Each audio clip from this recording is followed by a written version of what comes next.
I'm here in Utah, in Canyonlands National Park, and I must admit I've never been so connected to the desert. I always felt the desert was pretty boring, dry, rock, sand, not a lot of vegetation, not a lot of animals, and I like the more exciting things like mountains and trees and rivers.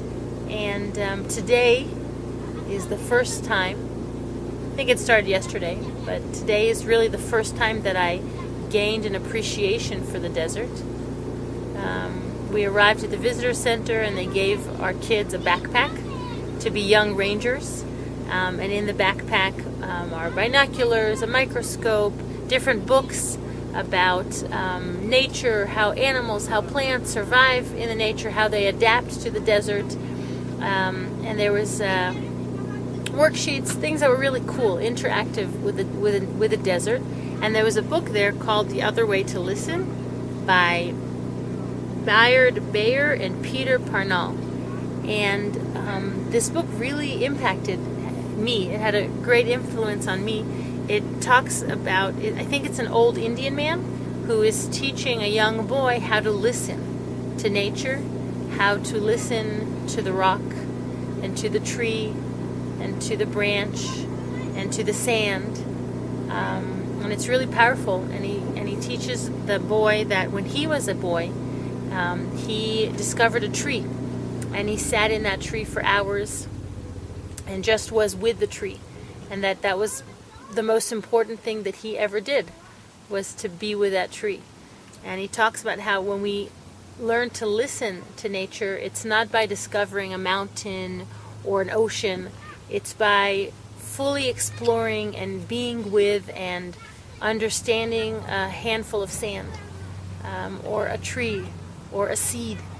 And it was really powerful, the idea, the concept that we can communicate with nature, that we can be one with nature, that we can stop moving and thinking and being productive and just focus all of our energy on one solitary thing in front of us and see what happens. So I strongly recommend this book, The Other Way to Listen.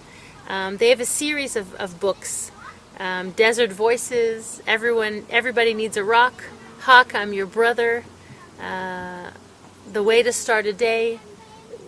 Looks like beautiful books in the same series that teach us and our children how to fully appreciate nature, how to fully appreciate Mother Nature, and I feel that through that very personal communication with nature and appreciation and respect for her, then we'll start acting more in those ways and make decisions in our behaviors and actions that more reflect a respect for Mother Nature. And I feel that that's how we can start correcting the damage that we've done, the mess we've done on the earth. I wanted to share with you also, on the way back to the car, we sat on a rock and I read to the kids the book.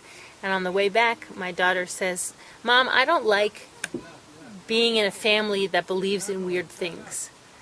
And that was so wonderful that she could share that with me. And I explained to her, as I explained to parents in groups, that our job is to teach our children the things that we feel are precious, the things that we feel are important, the things that I'm learning in the last maybe 5 years of my life, I feel are things that are making my soul cleaner. It makes me worry less, be scared less, and just able to enjoy more moments in my life. And I want to teach that to my children. And like I told my daughter, I will teach her the way I see the world. And it is her job to filter through that and decide what's right for her to decide how she sees the world and what she accepts from what I believe and what she rejects. And that's fine. And that's beautiful, and that's what she's supposed to do. It was a beautiful conversation. We talked about several people in our lives who bring a lot of conflict into our lives, maybe friends that have hurt us, and how to deal with that. And through this quiet time in the desert, it was a 10-minute conversation, maybe even less, maybe even 5 minutes, and it was really powerful. So just wanted to share that with you. And again, I recommend The Other Way to Listen. It's truly beautiful. A spiritual way to help your children connect to nature. I know I'm going to go and find it. I have to return this today to the Canyonlands Nature Reserve Visitor Center. But I will seek these books because they seem right for me. So thank you.